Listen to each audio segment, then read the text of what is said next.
네, 안녕하세요.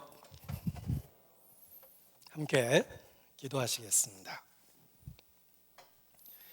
천지를 창조하신 거룩하신 하나님, 이 시간 하나님 앞에 또 그리스도 예수 안에서 함께 모였습니다.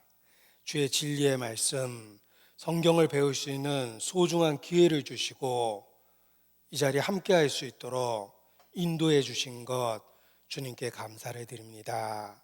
한 영혼을 천하보다 더 소중히 여기시는 그 사랑으로 이 모든 시간을 주장해 주시고 주의 진리의 빛으로 우리 각 사람을 비춰 주시기를 주님께 간구합니다. 무엇이 참인지 거짓인지 우리 스스로 구별하기 어려운 혼란 속에 있습니다. 또 우리가 살아가고 있는 이 세상이 날로 흉악해지고 또 하루에 어떤 일이 일어날지 모르는 불확실한 세상이 되어가고 있습니다. 이러한 때 주의 말씀을 배울 수 있는 소중한 기회를 주신 것 더욱 주님께 감사를 드립니다. 결코 헛되이 흘려보내지 않도록 우리 심령에 역사해 주시고 성령의 감동 감화하심으로 주장해 주시기를 주님께 기도합니다. 온전히 주께 모든 것을 의지합니다. 고마우신 예수님 이름으로 기도합니다. 아멘. 네, 함께 성경 말씀 이사야서 40장 26절 말씀을 보시겠습니다. 이사야서 40장 26절 성경책 1014페이지입니다. 이사야서 40장 26절입니다. 1014페이지 40장 26절 제가 읽어드리겠습니다. 너희는 눈을 높이 들어 누가 이 모든 것을 창조하였나 보라. 주께서는 수요대로 만상을 이끌어내시고 각각 그 이름을 부르시나니 그의 권세가 크고 그의 능력이 강함으로 하나도 빠짐이 없느니라. 네, 반갑습니다. 전 주 안에 있는 전주교회 서도석입니다. 오늘 여러분들은 최고의 선택을 하셨습니다. 성경을 배우기 위해서 시간을 선택하셨습니다. 우리 인생을 선택의 연속이다라고 표현하곤 하는데 이 시간 하나님의 말씀이라고 일컬어지는 성경을 배우기 위해서 우리의 시간을 또 마음을 투자하게 되었습니다. 오늘 여러분의 선택이 인생 최고의 선택이라고 표현한 것에 대해서 성경을 배우다 보면 틀림없이 공감하실 것입니다. 어떤 분이 자신은 노후 대책을 완벽하게 세웠다고 자랑하시는 말을 들었습니다. 그런데 이 노후 대책보다 훨씬 더 중요한 것이 바로 사후 대책입니다. 왜냐하면 우리의 노후는 몇십 년밖에 되지 않지만 죽음 이후에는 영원한 세계가 있기 때문입니다. 이 시간 우리는 성경 공부를 통해서 가장 중요한 영혼에 대한 문제를 해결할 수 있습니다. 따라서 성경을 통해서 사후 대책을 세울 수 있는 것입니다. 오늘 여러분들은 최고의 선택을 하신 것입니다. 자, 오늘 성경 본문은 말합니다. 너희는 눈을 높이 들어 누가 이 모든 것을 창조하였나 보라. 자, 우리는 세상을 바라보고 세상에 집중해서 인생을 살아갑니다. 그러나 가끔 한 번쯤은 하늘을 우러러보고 이 모든 것을 누가 창조하였는지 진지하게 생각해 볼 필요가 있습니다. 너희는 눈을 높이 들어 이 세상의 것을 생각하는 것을 잠시 멈추고 눈을 높이 들어서 누가 이 모든 것을 창조하였나 보라. 한 번쯤 진지하게 생각해 보라고 일깨워 주십니다. 우리가 살아가고 있는 이 세상을 살펴보면 참으로 아름답다라는 감탄을 하게 됩니다. 계절의 변화도 신기하고 또 계절마다 피는 아름다운 꽃들도 우리 마음에 충분히 감동을 줍니다. 우리는 자연의 그 웅장함을 보고 경이로움을 느끼기도 하며 또 때로 광대한 우주에 대한 이야기를 들을 때마다 참으로 놀라운 세상이라는 감탄을 하게 됩니다. 그리고 한 번쯤은 진지하게 이 모든 것이 어떻게 생겨난 것일까라고 궁금해할 수밖에 없습니다. 우리가 살아가고 있는 지구가 태양계의 일부분입니다. 그런데 이 태양과 같은 항성이 태양계 외에도 수천억 개가 있고 그 수천억 개가 모여서 하나의 은하계를 형성한다고 이야기합니다. 또 우주는 그 수천억 개로 이루어진 별들의 무리, 그 은하계가 또다시 수천억 개로 이루어지고 있다라고 이야기합니다. 한마디로 우주가 얼마나 광대한지 다 상상할 수조차 없다라고 이야기합니다. 너희는 눈을 높이 들어 누가 이 모든 것을 창조했나 보라. 생각해 보십시오. 우리가 살아가고 있는 이 세상은 참으로 놀라운 세상입니다. 우주는 믿을 수 없을 정도로 복잡하고 질서정연합니다. 수학적으로 정밀하며 질서와 법칙이 있고 적절한 에너지의 조화가 있습니다. 결코 무질서한 세계가 아닙니다. 예전에는 그저 우주가 무질서해 보였지만 우리 시대의 우주과학은 우주가 정교하게 설계되어 있고 정교한 법칙에 의해서 운영되고 있다는 것을 발견합니다. 지금까지 밝혀진 것만 해도 지구에 사람이 살 수 있는 절대적 조건은 20만 가지 이상이 맞아서 인간이 살 수 있는 조건이 만들어졌다라고 이야기합니다. 말이 20만 가지 이상이지 우리가 살고 있는 세계는 정밀한 기계와 같다는 것입니다. 복잡한 수학적 상수가 가득한 것이 우리가 살고 있는 이 세상입니다. 결코 우연일 수 없는 놀라운 세계입니다.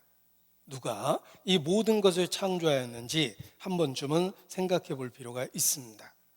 지성적이고 관찰적인 사람이 우주를 관찰하면 할수록 설계되어 있다는 것을 발견하고 설계자가 있다라는 확신을 갖게 됩니다.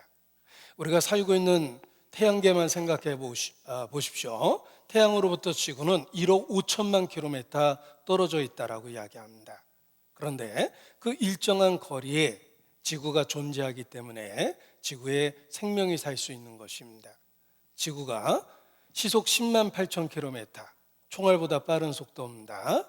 비행기보다 1000배는 더 빠른 속도로 이 지구가 태양을 중심으로 우주를 달려갑니다. 365일 5시간 48분 48초 1초도 틀리지 않는다고 이야기합니다. 지구가 또 자전합니다.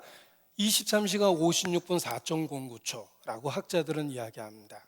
한마디로 정교하게 설계되어 있고 규칙이 있다는 것입니다. 그래서 사람이 생존할 수 있습니다. 이 성경은 바로 이 우주를 만드신 하나님에 대한 이야기를 하고 있습니다. 결코 우연한 것이 아니라 설계돼서 목적을 갖고 만들어진 것이라는 것입니다. 갈릴레오 갈릴레이도 자연 법칙은 하나님의 손에 의해 수학이라는 언어로 쓰여져 있다. 자연에는 정밀한 수학적 특징이 있다라고 표현했는데 자연은 결코 우연의 산물이 아니라는 것입니다. 수학이라는 언어로 정교하게 설계되어 있다는 것입니다. 뉴스위크 특집 기사가 나왔던 경우도 있습니다. 1998년 7월 20일자 뉴스위크 특집 기사였습니다. Science finds God이라는 타이틀로 기사가 실렸습니다. Science finds God, 과학이 신을 발견하다라는 내용입니다. 한마디로 자연에는 수학적인 법칙이 있고 그 법칙들을 발견한 학자들은 하나님을 믿게 되는 고백을 하게 됐다라고 이야기를 합니다. 그래서 하나님에 대한 신앙을 고백하는 그 과학자들에 대한 특집 기사를 실었던 적이 있습니다. 한마디로 우리가 살고 있는 세계는 우연이 아닙니다. 천문학자 케플러도 하늘의 별을 볼 때마다 나는 하나님의 무언의 설교를 듣고 있다라고 고백을 했습니다. 아이작 뉴턴이라는 과학자도 내가 인체의 신비, 자연의 신비, 우주의 신비를 보면서 하나님의 계심을 더욱더 확신하게 되었다.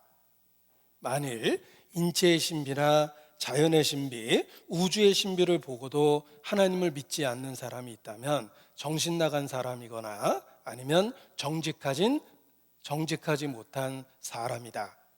이렇게 표현을 했습니다. 한마디로 우리가 살고 있는 세계는 창조주의 존재를 강하게 논증하고 있는 것입니다.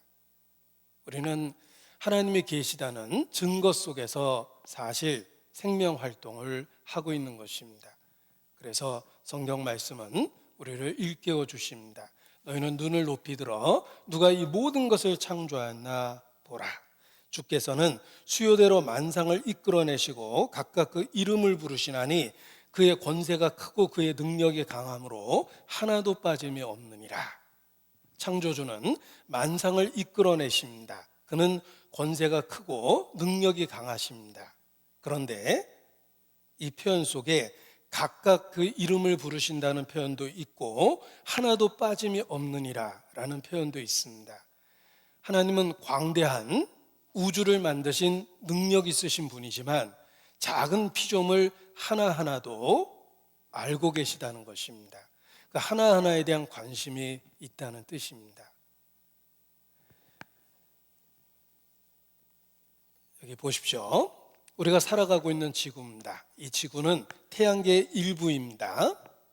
태양을 중심으로 지구가 있기 때문에 지구에 생명이 살 수가 있는 것입니다.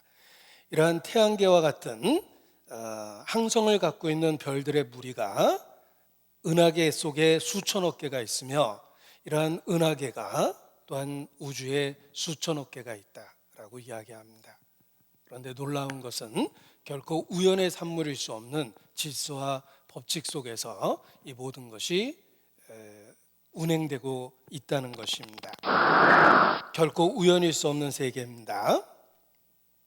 지구에 생명체가 존재하는 특별한 조건, 이게 뉴턴의 특집 기사를 요약한 것인데 지구의 크기가 적당하다, 지구의 온도가 적당하다, 지구의 자전축이 23.5도 기울어져 있기 때문에 인간이 살 수 있는 조건이 만들어지고 있다. 지구의 공정과 자전주기가 적당하다. 지구에는 75%의 물이 있다.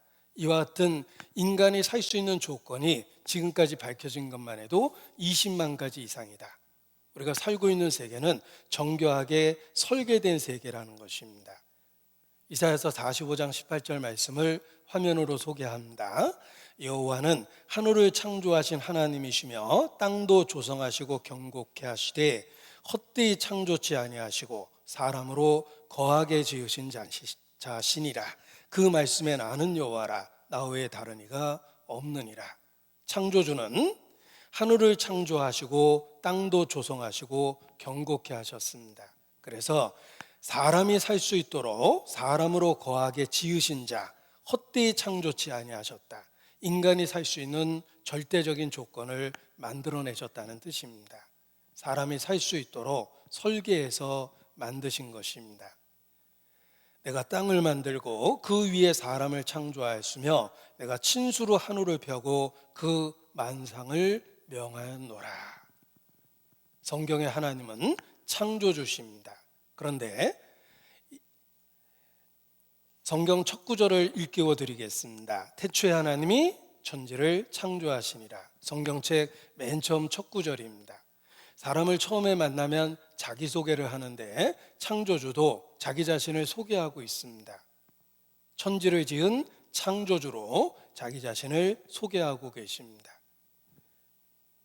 그런데 이 창조주를 성경에서는 여호와라는 특별한 이름으로 선언하십니다. 여호와, 이는 나의 영원한 이름이여 대대로 기억할 나의 표현이라. 출애굽기 3장 15절에 보면 창조주 하나님을 여호와 하나님이다 이렇게 표현했습니다. 그 이유는 여호와라는 말이 하나님의 기념칭호이기 때문에 그렇습니다. 하나님이라는 단어는 히브리어 엘로힘이라는 일반 명사를 번역한 것입니다. 그래서 영어로는 God, 또 일본 사람들은 가미사마, 중국 사람들은 상제 이렇게 번역을 합니다. 엘로힘이라는 일반 명사를 번역했기 때문에 그렇습니다. 그 하나님이 도대체 어떤 하나님인지 구별하기 위해서 여호와라는 특별한 이름을 사용하신 것입니다. 여호와 하나님은 창조주의 기념칭호입니다. 큰 교회에 오셔서 목사님 만나러 왔는데요 라고 이야기하면 어느 목사님 만나러 왔냐고 다시 물어볼 겁니다.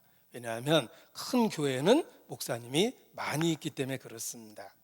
대학교 가서 교수님 만나러 왔다 그러면 어떤 교수님 만나러 왔냐고 다시 물어볼 겁니다. 하나님이라는 말은 신이라는 뜻을 갖고 있는 일반 명사입니다. 그래서 창조주를 구별하기 위해서 여호와라는 특별한 이름을 사용하신 겁니다. 성경에 나타난 여호와 하나님은 천지를 창조하신 창조주십니다. 자, 여호와라는 말을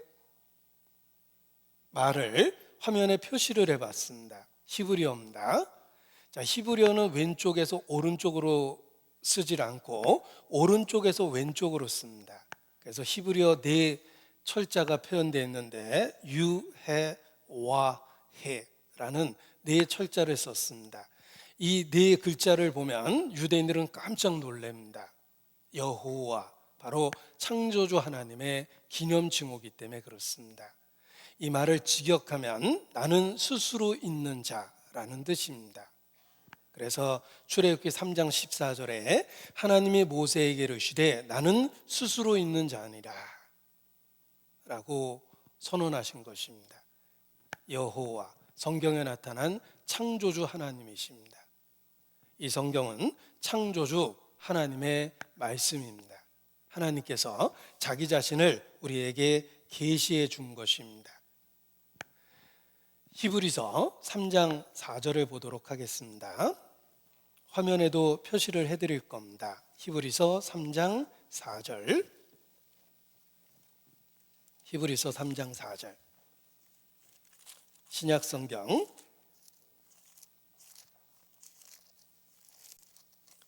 신약성경 355페이지 히브리서 3장 4절.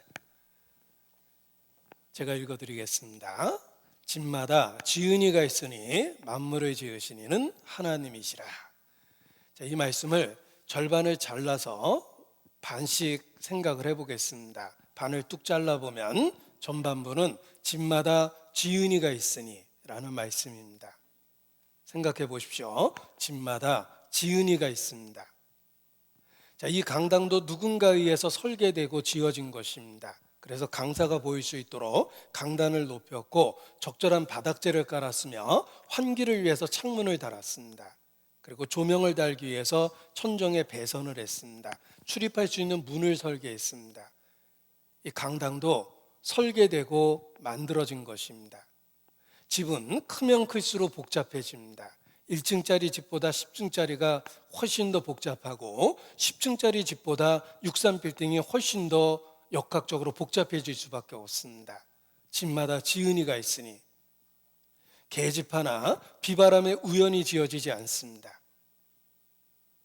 100% 믿을 수 있습니다. 집마다 지은이가 있으니 100% 믿을 수 있죠. 이제 나머지 절반을 생각해 보십시오. 만물을 지으신 이는 하나님이시니라. 이 만물이라는 말이 삼라만상입니다. 헬라어로 코스모스입니다. 우주입니다. 우주라는 말은 큰 집이라는 뜻을 갖고 있습니다. 우리 천자문 배울 때 보면 하늘천 따지 거무련 누루왕 지부 집주 이렇게 천자문을 배웠는데 우주라는 말이 바로 큰 집이란 뜻입니다. 집마다 지은이가 있습니다. 이제 나머지 절반을 더 쉽게 받아들일 수 있습니다. 작은 집도 결코 우연이 아니라면 큰 집은 말할 것도 없습니다. 만물을 지으신 이는 하나님이십니다. 성경에 나타난 분은 바로 창조주 하나님이십니다. 하늘을 지으시고 땅을 만드신 분입니다. 창조주 하나님이십니다. 이 성경은 창조주 하나님이 자기 자신을 인간에게 계시한 겁니다. 드러내고 나타내신 것입니다. 계시라는 말은 감추인 것을 드러내 보여주다라는 사전적 의미를 갖고 있습니다. 성경은 계시, 하나님이 자신을 드러내고 나타낸 것입니다. 집마다 지은이가 있으니 만물을 지으신 이는 하나님이시라. 성경에 나타난 분은 바로 창조주라는 것입니다. 창세기 1장 첫 페이지를 보겠습니다. 1절, 창세기 1장 1절. 태초에 하나님이 천지를 창조하시니라. 3절 하나님이 가라스되, 6절 하나님이 가라스되, 9절 하나님이 가라스되, 11절 하나님이 가라스되, 14절 하나님이 가라스되, 20절 하나님이 가라스되, 24절 하나님이 가라스되, 26절 하나님이 가라스되, 29절 하나님이 가라스되. 제가 이거 첫날 시간 때우려고 다 읽은 거 아닙니다.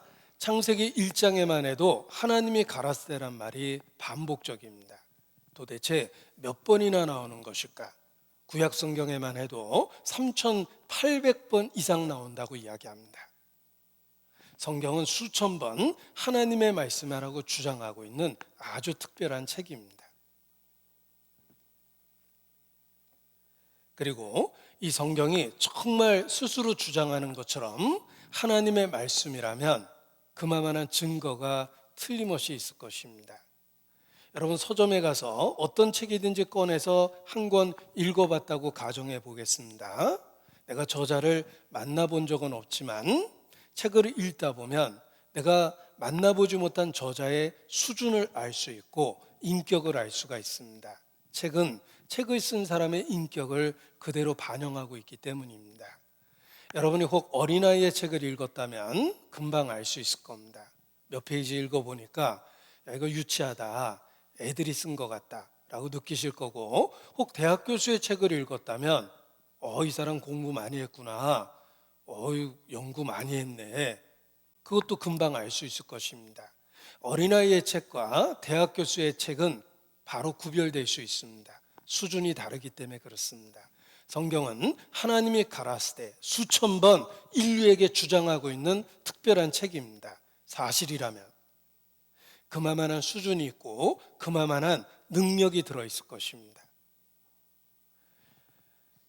인류 역사 속에 하나님이 가라스라고 주장하고 있는 책은 성경밖에 없습니다. 여러분, 지구상에 100만 개 이상의 종교가 있다고 이야기하며 기독교 안에만 해도 2만 몇 개의 교파가 있다고 이야기합니다.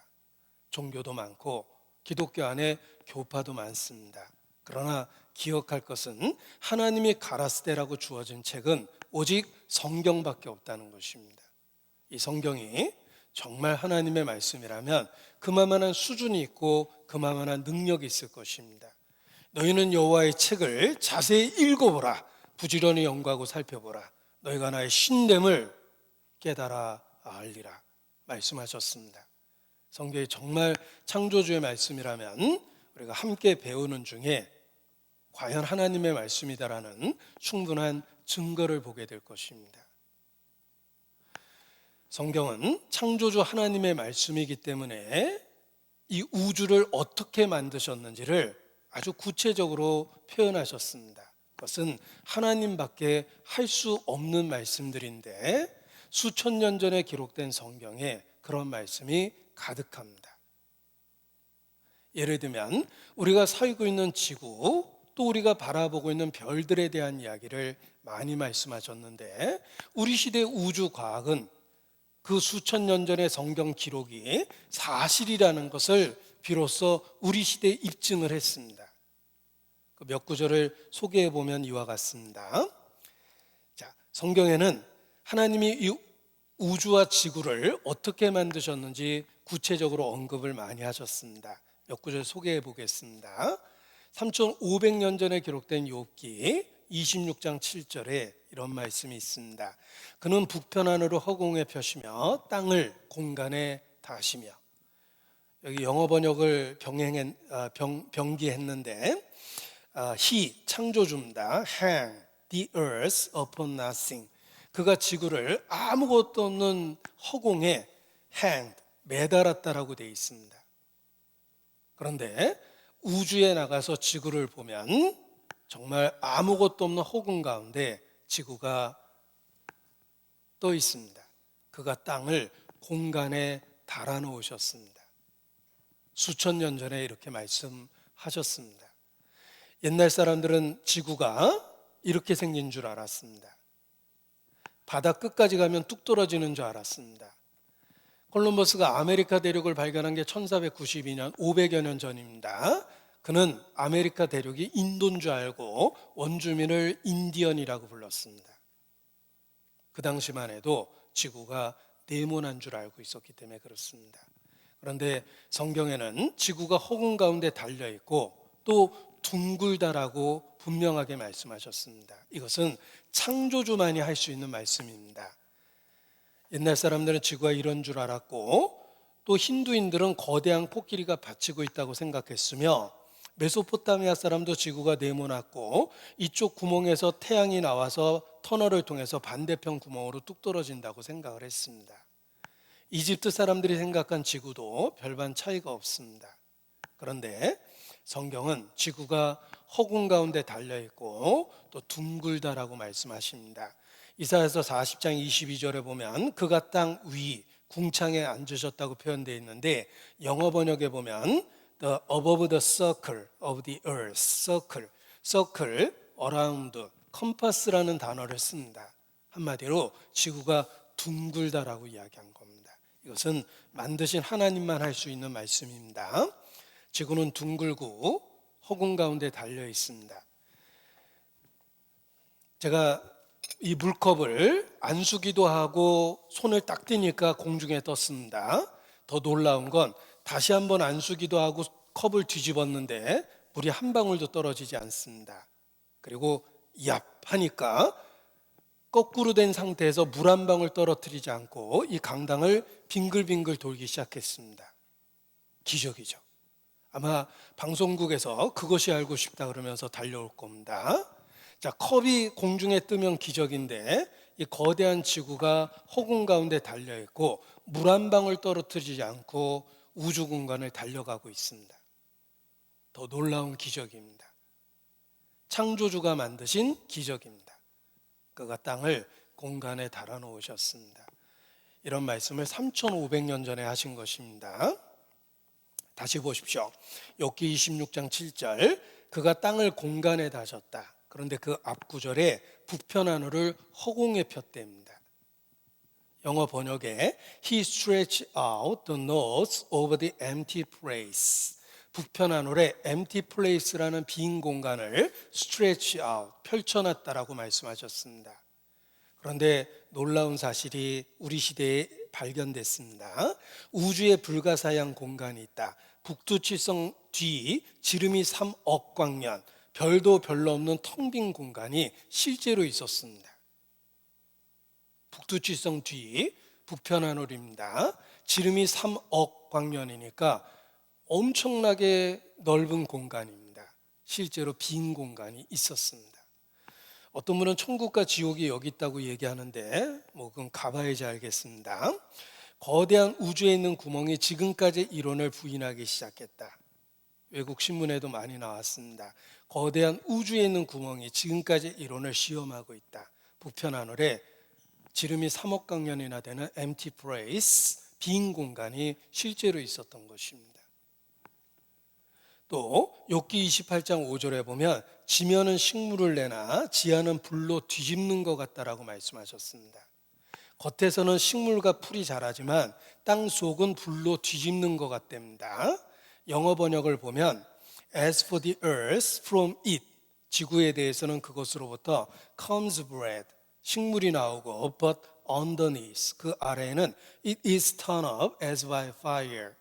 자, 턴이 무엇입니까? 이것이 턴입니다. 턴업은 무엇입니까? 이게 턴업입니다. 턴업 하고 있죠. 자, 지구 속의 불로 이렇게 턴업 되고 있다라고 이야기합니다. 그래서 영어 번역에 it is turned up as by fire 이렇게 번역이 되어 있는 겁니다. 그래서 우리말 번역에 지하는 불로 뒤집는 것 같다라고 번역을 한 겁니다. 그런데 보십시오. 우리가 살고 있는 지구는 내핵과 외핵과 멘틀과 지각으로 이루어져 있습니다. 이 내핵은 모타처럼 돌고 있습니다. 이 내핵이 모타처럼 돌고 있기 때문에 지구에 자기장이 발생하는 겁니다. 여러분 이것을 어떻게 표현하시겠습니까? It is turned up as by fire. 불로 뒤집는 것처럼 만드셨어요. 이렇게 말씀할 수 있는 분은 창조주입니다. 성경에 나타난 하나님은 창조주이기 때문에 우주를 어떻게 만들었는지 설명하실 수 있었던 것입니다. 욥기 39장에 보면 화면을 통해서 보여드릴 텐데 이런 말씀도 있습니다. 하나님께서 직접 말씀하신 거예요. 욥기 39장 31절에 욥에게 하신 말씀입니다. 내가 묘성을 메어 떨기되게 하겠느냐, 삼성의 띠를 풀겠느냐.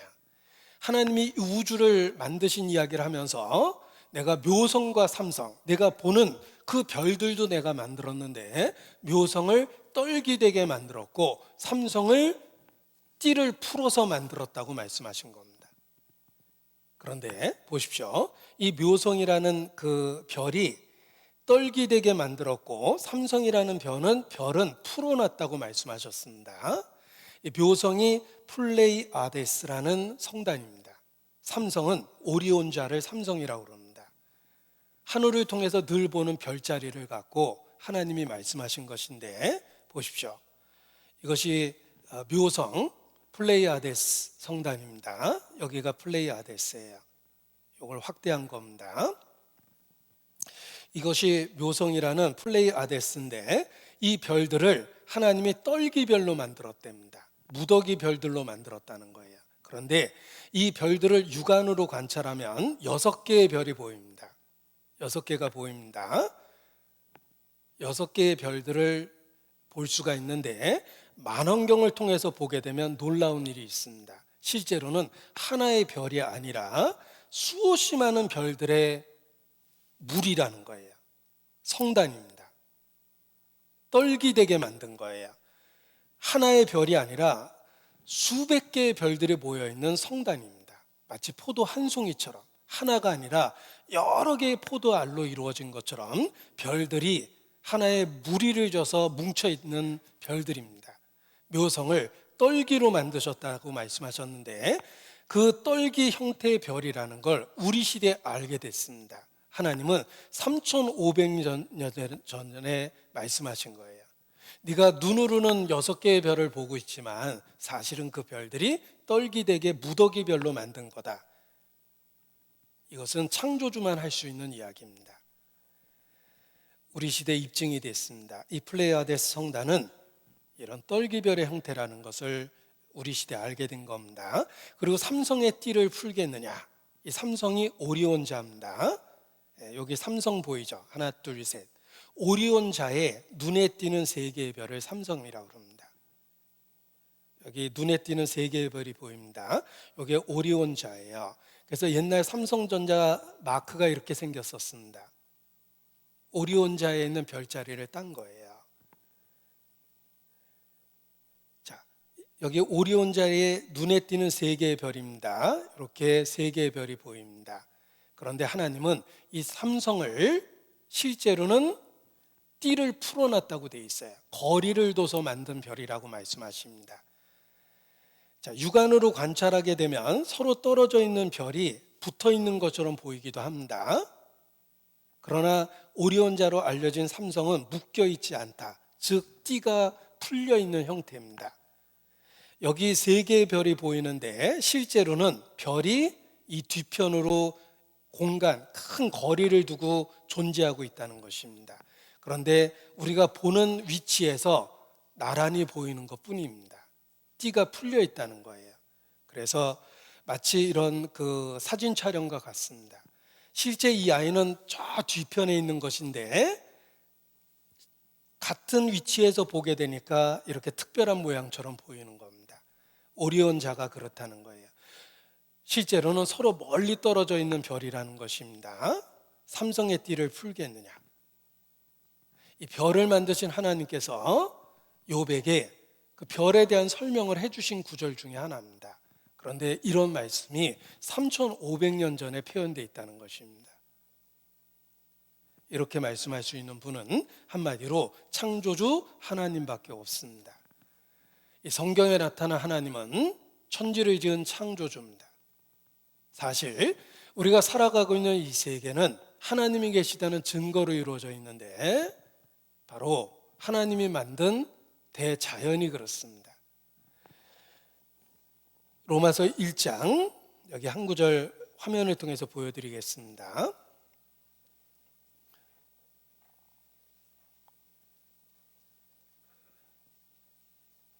로마서 1장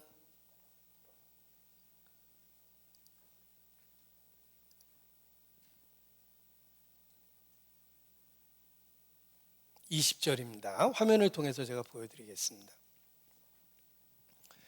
창세로부터 그의 보이지 아니하는 것들 곧 그의 영원하신 능력과 신성이 그 만드신 만물에 분명히 보여 알게 되나니 그러므로 저희가 핑계치 못할지니라. 하나님이 계시다는 걸 내가 어떻게 하냐? 그의 만드신 만물에 분명히 신성과 능력이 나타나 있습니다. 우리는 만나보지 못한 작가지만 작품을 보고 그의 수준과 능력을 알 수 있습니다. 하나님의 작품이 무엇입니까? 대자연입니다. 너희는 눈을 높이 들어 누가 이 모든 것을 창조하였나 보라. 우리가 살고 있는 이 대자연은 하나님이 계시다는 증거들입니다. 꽃 한 송이, 나르는 새 한 마리, 결코 우연일 수 없는 설계된 세계를 갖고 있기 때문에 그렇습니다. 그래서 하나님을 알 수 있는 책은 두 권이다. 성경 그리고 대자연이다 라고 이야기를 하는 것입니다. 우리가 살고 있는 이 세상은 하나님이 계시다는 증거 그 자체입니다. 창세로부터 보이지 않는 그의 신성과 능력이 그 만드신 만물에 분명히 보여 알게 되나니 그러므로 핑계치 못할 것이다 라고 말씀하셨습니다. 욥기 12장 7절 8절에 보면 이런 말씀이 있습니다. 이제 모든 짐승에게 물어보라. 그것들이 내게 가르치리라. 공중의 새에게 물어보라. 그것들이 또한 내게 구하리라. 땅에게 말하라. 내게 가르치리라. 바다의 고기도 내게 설명하리라. 자, 짐승에게도 물어보고 새에게도 물어봐라. 이 모든 것이 내게 설명해 줄 것이다. 하나님의 작품이라는 것, 하나님의 능력으로 설계됐다는 것을 이 대자연이 설명해 줄 것이다. 이런 뜻입니다. 땅에게도 물어보고 새에게도 물어보고 또 그 모든 것에 물어보라라고 말씀하십니다. 우리는 결코 우연일 수 없는 놀라울 정도로 설계된 세계에서 살아가고 있기 때문에 그런 것입니다. 자, 새에게 물어보라라고 말씀하셨으니까 예를 하나 들어보겠습니다. 자, 딱따구리입니다. 자, 이 딱따구리가 나무 속에 있는 벌레를 기가 막히게 찾아냅니다. 사실 어렵게 구멍을 냈는데 벌레가 없으면 헛수고하는 것인데 기가 막히게 벌레 있는 쪽으로 구멍을 뚫습니다. 이 딱따구리가 구멍을 뚫고 더 신기한 것은 혀가 아주 길게 쭉 삐져나와서 벌레 있는 쪽으로 다가갑니다. 혀 끝은 또 깔깔이처럼 돼 있어서 벌레를 콕 찝는 데입니다. 그런데 문제는 그 긴 혀가 다시 입속으로 들어가면 입이 꽉 차겠죠. 이 머리 뒤편으로 해서 둥글게 말린 데입니다. 우리 긴 전선을 늘렸다 줄였다 하는 거 있는데 딱따구리의 혀가 그와 같다는 것입니다. 기가 막히게 설계되어 있습니다. 그리고 이 나무를 쪼아서 구멍을 내는데 90도라는 직각에서 조금만 어긋나도 부리가 깨지게 되어 있습니다. 우리 못 박아 볼 때 조금 잘못 치게 되면 못이 튕겨서 구부러지는 거 보게 됩니다. 그런데 정확하게 직각으로 칠 수 있는 이유가 이 발로 나무를 꽉 잡고 꼬리로 몸의 무게중심을 잡고 정확하게 직각으로 나무의 구멍을 뚫는 데입니다. 그런데 더 놀라운 건 나무에 구멍을 뚫다 보면 나무 그 부스러기가 코 같은데 막 들어갈 겁니다. 이 딱따구리가 그런 나무 부스러기가 들어가지 않도록 여기 딱따구리 코털이에요. 코털이 길어서 나무 부스러기가 들어가지 않도록 막아준답니다. 요것은 부리를 위에서 찍은 거고 요게 옆에서 찍은 건데 코털 보이시죠? 그래서 부스러기가 코에 들어가지 않도록 막아준답니다. 그리고 혀가 이렇게 길게 나와서 머리 뒤편으로 둥그렇게 말려서 벌레를 쉽게 먹을 수 있게 돼 있고, 그리고 다리와 꼬리 힘으로 몸을 직각으로 세워서 구멍을 직각으로 뚫을 수 있게 돼 있답니다. 그리고 보통 새가 이런 식으로 구멍을 뚫으면 속된 말로 골 때려서 못 삽니다. 그런데 어떻게 뇌출혈 없이 저런 일을 할 수 있는 것일까? 조사해 봤더니 부리, 혀, 발톱의 삼위일체로 구멍을 뚫게 되는데 총알의 2배 속도로 굉장한 힘을 갖고 구멍을 뚫게 됩니다. 근데 뇌 사이의 스펀지 조직이 충격을 흡수하고 창 모양의 긴 혀는 끈끈이가 붙어 있어서 기가 막히게 벌레를 잡아낸답니다. 그리고 두개골과 뇌 사이에 진동 차단의 액체층이 있답니다. 그래서 충격이 뇌로 전달되지 않는데요. 그래서 이렇게 그 나무를 쪼게 되면은 뇌가 충격을 받을까봐 뒤로 근육이 뇌를 쭉 당겨주는데 이렇게 충격 흡수 장치가 또 머리 뒤편에 있답니다.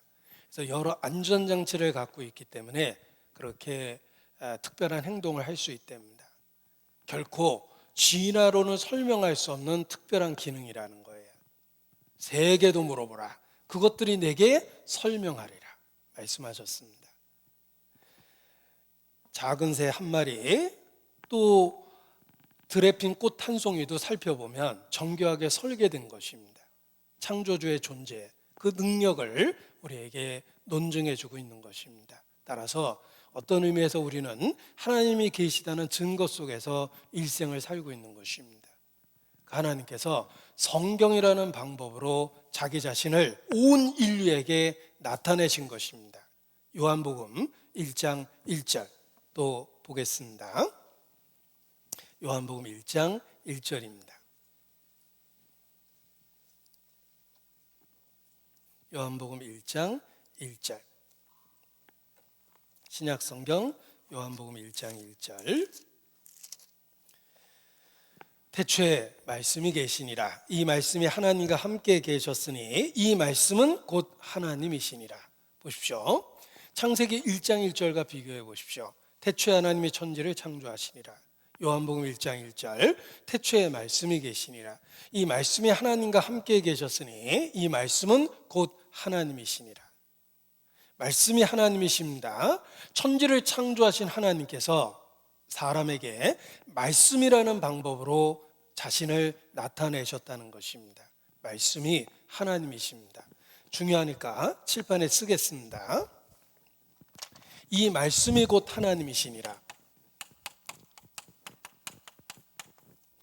자, 하나님 믿는다고 하면서 얼마나 많은 종교가 있습니까? 또 기독교 안에 얼마나 많은 교파가 있습니까?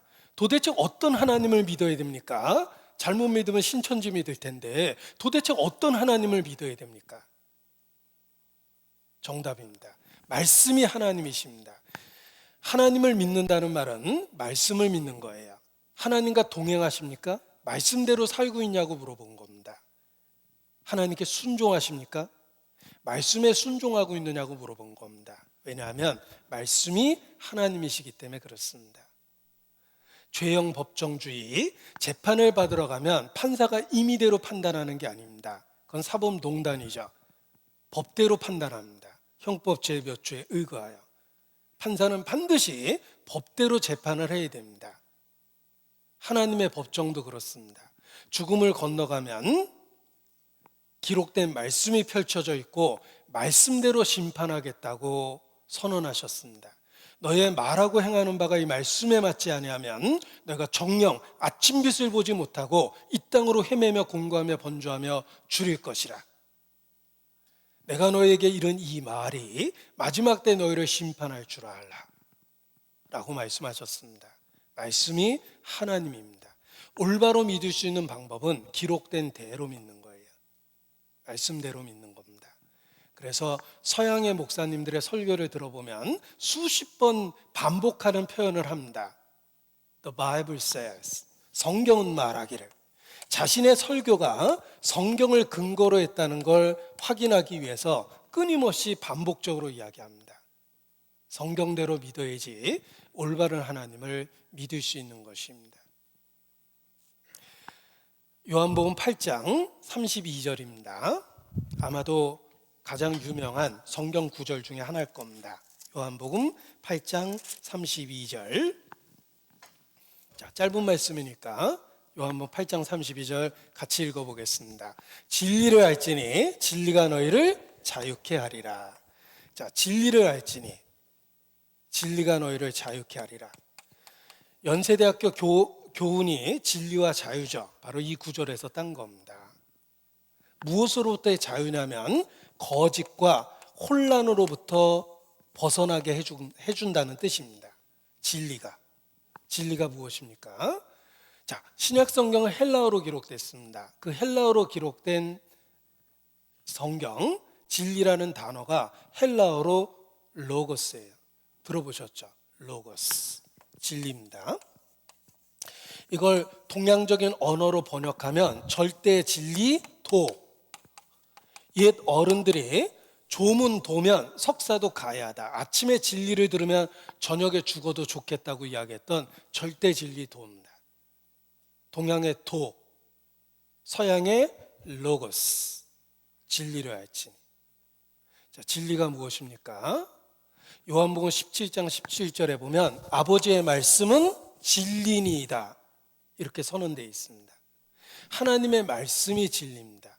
진리를 알지니 라는 말은 성경을 알게 되면 거짓과 혼란으로부터 벗어나게 되며 인생의 답을 갖게 된다. 이런 뜻입니다. 성경에 답이 있습니다. 사람이 무엇입니까? 우리가 살고 있는 이 세상은 어떻게 생겨난 것입니까? 만물의 근원과 인생의 가치와 의미와 목적에 대해서 철학은 수천 년 동안 토론했고 수천 년 동안 연구했습니다. 그러나 분명한 것은 철학에 답이 없습니다. 어떤 종교에도 답이 없습니다. 유명한 스님의 마지막 말씀은 깨달음은 없다 라는 탄식이었습니다. 나는 인간이 할 수 있는 모든 것을 다 해봤다. 그런데 깨달음은 없다. 처음부터 진리는 없었던 것이 아닐까. 자, 어떤 종교에도 답이 없고 어떤 철학도 답을 못합니다. 만물의 근원과 사람의 가치와 목적에 대한 답을 어느 누구도 제시하지 못합니다. 그러나 하나님은 말씀하십니다. 진리를 알지니. 이 말씀이 곧 하나님이십니다. 성경 말씀에 인생의 답이 있어서 거짓과 혼란으로부터 벗어나게 되는 것입니다. 성경을 배우면 인생의 답이 있습니다. 여러분이 강당을 둘러보면 크고 작은 소품이 가득합니다. 여기에 이유 없이 존재하는 것은 아무것도 없습니다. 벽에 박혀있는 못 하나도 가치가 있고 의미가 있고 목적이 있습니다. 이 강당 안에서 제일 비싼 게 무엇입니까? 바로 졸고 있는 여러분입니다. 사람보다 가치 있는 게 어디 있겠습니까? 건물이 불이 나도 다친 사람은 없대. 아유, 다행이네. 이렇게 이야기합니다. 사람보다 더 가치 있고 귀한 것은 없습니다. 모든 것의 존재 목적이 있는데 사람의 존재 목적이 무엇입니까? 오직 하나님만이 인간에게 답을 말씀하십니다. 그것이 바로 진리예요. 아버지의 말씀은 진리니이다. 하나님의 말씀을 알게 되면 인생의 답을 얻게 됩니다. 성경에 해답이 있습니다. 성경을 배우면 우리 마음속에 있는 두 마리 개가 쫓겨납니다. 모든 사람 마음속에는 두 마리 개가 있다고 이야기합니다. 편기은과 선입기은이라는 게 있습니다. 사람은 누구든지 편견과 선입견이 있습니다. 성경을 배우면 편견과 선입견이 없어지고 진리를 알게 됩니다. 진리를 알지니 진리가 너희를 자유케 하리라. 그래서 성경을 배워야 되는 것입니다. 자, 믿느냐 안 믿느냐를 떠나서 성경을 배울 만한 가치가 있습니다. 왜냐하면 성경은 아주 특별한 책이기 때문에 그렇습니다. 성경은 특별한 책이다. 제가 몇 가지 근거를 말씀드리겠습니다. 첫 번째, 인류 역사상 최고의 슈퍼 베스트셀러입니다. 우리나라에서만 6천만 부 이상 팔렸어요. 인구 숫자보다 더 많이 팔렸습니다. 매년 전 세계에 6억 부씩 팔리고 있습니다. 성경이. 올해 최고의 베스트셀러 성경입니다. 작년에 베스트셀러 역시 성경입니다. 성경은 인류 역사 이래 항상 베스트셀러입니다. 그 다음으로 한국에서 많이 팔린 책이 뭔지 아세요? 공책 말고? 네. 그 다음으로 많이 팔린 책은 운전 시험 보는 책 있죠. 그 책이 두 번째 많이 팔린 책이고, 세 번째 많이 팔린 책은 수학의 정석이랍니다. 그런데 아무튼 비교할 수 없을 정도로 베스트셀러 1위, 어느 해나 항상 성경입니다. 성경은 인류 역사상 최고의 슈퍼 베스트셀러입니다. 숫자를 갖고 제가 말씀을 드리면 여기 통계적인 자료를 보여드리겠습니다. 2018년 현재 3,362개 언어로 번역되어 전 세계 98% 이상의 사람들이 자기들의 언어로 읽을 수 있게 보급됐으며 약 230여 개 국가에 보급돼 있다. 이렇게 얘기합니다. 여러분이 세계 여행을 떠난다고 가정하면 성경 없는 나라에 여행하는 건 거의 불가능합니다. 아프리카 오지에 가도 성경이 있고 아마존 밀림에 벌거벗고 사는 원주민을 만났습니까? 더 놀라운 건 그들에게도 성경이 보급되어 있다는 거예요. 전 세계 가득 찬 책입니다. 슈퍼 베스트셀러입니다. 특별하죠. 자, 두 번째 특별할 수밖에 없는 이유가 있습니다. 많이 팔렸을 뿐만 아니라 인류 역사 속에 인류에게 가장 큰 영향력을 끼친 책, 바로 성경입니다. 나린풀이라는 학자에 의하면 지금까지 발행된 서양 문학의 70% 이상이 성경 내용을 근거로 하고 있다고 이야기합니다. 성경의 영향력이에요. 서양 사람 이름을 보십시오. 거의 다 성경에서 나온 이름입니다. 아이들 동화에 나오는 피터팬, 피터는 베드로라는 뜻이에요. 또 수년 전에 죽은 팝 가수 마이클 잭슨, 미카엘이라는 성경의 천사의 이름이며 잭슨이라는 말에 SON이 붙어 있죠. 누구누구의 아들이란 뜻인데 성경이 기록될 당시의 표현 방법입니다. 요한의 아들 존슨, 안드레의 아들 앤더슨, 스티브의 아들 스티븐슨, 잭의 아들 잭슨, 누구누구의 아들이라는 성경의 표현 방식이 서양 사람 이름에 그대로 남은 거예요. 첩보소설 007, 007. 신분을 감춰야 되는 스파이가 적 앞에서 당당하게 실명을 이야기하죠. The name is James Bond. 그러는데 007의 이름은 제임스 본드입니다. 제임스, 예수님의 제자 야고보라는 뜻이에요. 서양 사람 이름 대부분이 성경에서 유래됐다는 건 성경의 영향력을 보여주는 것입니다. 보십시오. 최고의 베스트셀러, 인류에게 가장 큰 영향력을 끼친 책. 그리고 세 번째, 성경은 보편적 공감대를 갖고 있는 아주 특별한 책입니다. 모든 인종, 모든 연령, 모든 시대, 문화적 차이, 언어적 차이에도 불구하고 모든 세대, 모든 사람에게 공감과 감동을 주는 아주 특별한 책입니다. 아프리카에서도 읽고 변화되고 미국에서도 읽고 변화되고 우리나라에까지 성경이 보급돼서 성경을 읽고 똑같이 삶의 변화가 일어납니다. 보편적 공감대를 갖고 있는 아주 특별한 책이에요. 인간이 쓴 책은 평균 수명이 20년입니다. 우리 시대 베스트셀러가 20년이 지나면 안 읽혀진다는 뜻이에요. 평균 수명 20년. 성경은 수천 년 전에 기록되었음에도 불구하고 21세기 대한민국까지 보급이 되었고 아직까지도 우리에게 결코 낡아지지 않는 현대적 의미를 주고 있는 특별한 책입니다. 성경을 읽어보면 신기하지 않습니까? 수천 년 전에 기록된 책을 읽고 내가 감동을 받고 있어요. 시대를 초월해서. 그런 책은 인류 역사 속에 성경밖에 없습니다.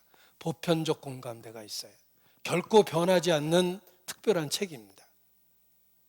그리고 구체적으로 배워보면 40여 명에 의해서 1600년 동안 부분적으로 기록되었음에도 불구하고 내용에 있어서 완전한 통일성이 있다. 인간을 구원하시는 하나님의 구원 계획과 관련하여 그 내용에 있어서 통일성을 갖고 있는 특별한 책입니다. 다양한 시대에 여러 사람이 여러 모양으로 기록했는데 한 권으로 모아놨을 때 그 내용에 통일성이 있습니다. 주제가 확실해요. 인간을 구원하시려는 하나님의 구원 계획입니다. God's plan for salvation. 인간을 구원하는 구원에 대한 하나님의 계획이 라는 주제와 관련해서 성경은 일관성 있는 메시지를 주고 있습니다. 자, 제가 몇 가지 특별한 이유를 말씀을 드렸습니다. 최고의 베스트셀러, 인류에게 가장 큰 영향력을 끼친 책, 그리고 보편적 공감대가 있고 결코 낡아지지 않는 현대적 의미를 갖고 있으며 그 주제에 있어서 통일성을 갖고 있는 책이다. 성경 자체가 특별한 거예요. 근데 왜 그렇게 특별할까? 하나님이 가라사대 너희가 나의 신됨을 깨달아 알리라. 하나님 말씀이기 때문에 그렇습니다. 그래서 여러분 개인적으로도 종교를 접하면 혼란할 거예요. 교파를 접하면 더 혼란할 겁니다. 그러나 성경을 만나는 순간 종교와 교파적 편견 없이 드디어 인생의 답을 갖게 됩니다. 진리를 알지니 진리가 너희를 자유케 하리라. 성경에 답이 있습니다. 그리고 성경을 배우면 무엇보다도 가장 중요한 것은 하나님과의 개인적이며 체험적인 만남을 갖게 된다는 것입니다. 보십시오. 여러분이 성경을 배우면 얻게 되는 최고의 유익은 하나님과의 만남을 갖게 되는 거예요. 사람을 만나도 인생이 바뀝니다. 좋은 스승을 만나면 인생이 바뀌죠? 좋은 남편, 좋은 아내를 만나서 인생이 바뀝니다. 저같이 행복해질 수도 있습니다. 좋은 아내를 만나면. 잘못된 만남을 갖고 계신 분도 계실 겁니다. 아무튼 사람을 만나도 인생이 변하는데 창조주를 개인적으로 만나면 인생이 안 바뀌겠습니까? 성경은 하나님과의 만남을 만들어줍니다. 보십시오. 책은 인포메이션, 정보와 지식을 준다라고 이야기합니다. 그런데 성경은 단순한 인포메이션이 아니라 트랜스포메이션, 삶의 변화를 일으키는 책이다라고 이야기합니다. 왜? 하나님과의 만남을 만들어주며 하나님과의 관계와 사귐을 만들어주기 때문에 그렇습니다. 하늘이 열리고 인자 위에 하나님의 사자가 오르락내리락 하는 걸 내가 보리라. 하나님하고의 관계가 생기는 거예요. 누구든지 그리스도 안에 있으면 새로운 피조물이라. 보라, 이전 것은 지나갔으니 새 것이 되었도다. 인생이 바뀝니다. 역사도 예수님이 오기 전을 BC라고 그래요. Before Christ, 그리스도 이전이라는 뜻이에요. 예수님이 오시면 역사가 AD로 바뀝니다. 아노 도미니라고 해서 그리스도가 오신 이후라는 뜻을 갖고 있어요. 역사도 예수 그리스도로 말미암아 BC에서 AD로 바뀝니다. 여러분도 마찬가지예요. 정말 성경을 통해서 하나님을 알고 예수님을 만나게 되면 여러분의 인생이 BC에서 AD로 바뀌어요. 그 전에는 인생이 방랑자 같습니다. 그저 되는 대로 이리저리 떠돌아다닌 거예요. 그런데 하나님을 알게 되면, 그리스도 안에 있게 되면 인생의 여행자가 됩니다. 현재 삶의 의미가 있고 목적지가 생깁니다. 돌아갈래 고향 하늘나라. 돌아갈 목적지가 생겨요. 나를 위해 예비하신 고향집에 돌아가 아버지의 품 안에서 영원토록 살리라. 하나님이 계시는 영원한 세계. 아까 제가 사후 대책이 세워진다고 그랬죠. 하나님과 영원히 함께 있게 됩니다. 이 세상에서 하나님을 만나면 하나님과 영원히 함께 있게 됩니다. 현재의 삶은 하나님을 만나는 과정일 뿐이에요. 곧 하나님을 만나게 됩니다.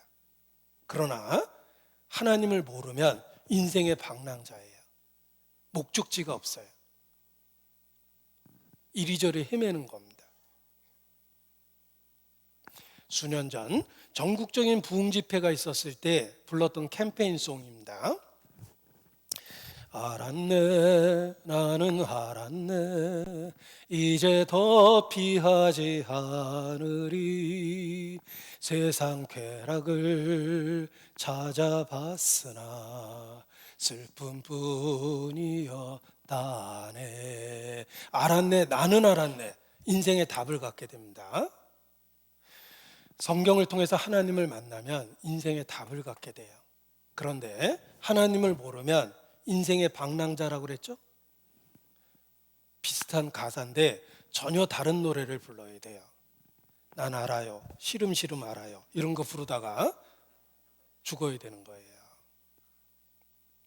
자, 우리나라 사람이 술 한잔 먹고 집에 올 때 부르는 귀가송 1위가 있습니다.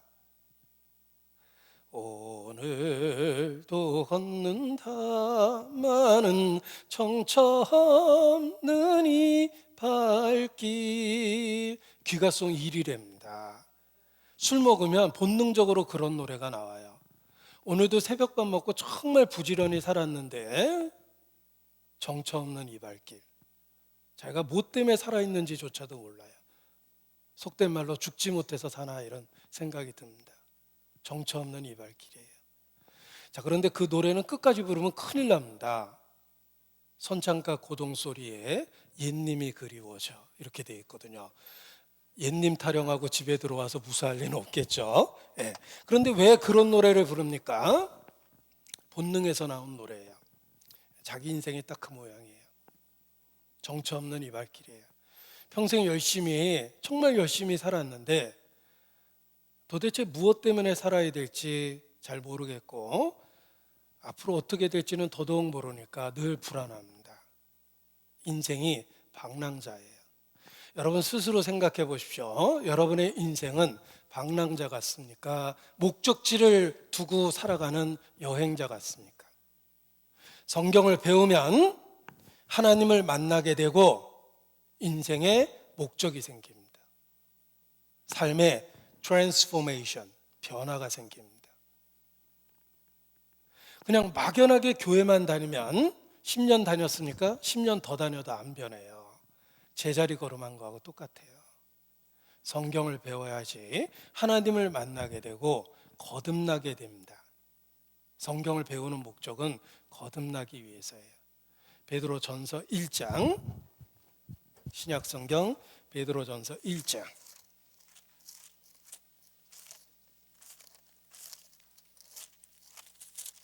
23절입니다. 베드로전서 1장 23절 제가 화면에도 보여드리려고 합니다. 베드로전서 1장 23절 너희가 거듭난 것이 썩어지시로 된 것이 아니요 썩지 아니하시로 된 것이니 하나님의 살아있고 항상 있는 말씀으로 되었느니라. 너희가 거듭난 것이 말씀으로 되었느니라. 성경을 배우면 거듭나게 돼요. 하나님의 자녀로 태어나게 됩니다. 하나님과의 만남이 이루어지는 거예요. 그래서 삶이 변하는 겁니다. 그래서 성경 배우는 게 중요합니다. 제가 시작하면서 최고의 선택이라고 말씀을 드렸어요. 성경을 배우는 건 인생 최고의 선택입니다. 그런데 불행하게도 이런 분이 계십니다. 이러면 안 됩니다. 제가 이렇게 열심히 말씀드리는데 졸고 계시면 제가 자괴감이 생깁니다. 잘 들으셔야 됩니다. 자, 그런데 우리 마음에 근본적인 의문이 있습니다. 솔직히 성경의 하나님 말씀이라는 걸 내가 어떻게 합니까? 성경의 하나님 말씀이라는 걸 우리가 어떻게 합니까? 그 질문에 대해서 하나님 자신이 답변하십니다. 신명기 18장 21절 22절입니다.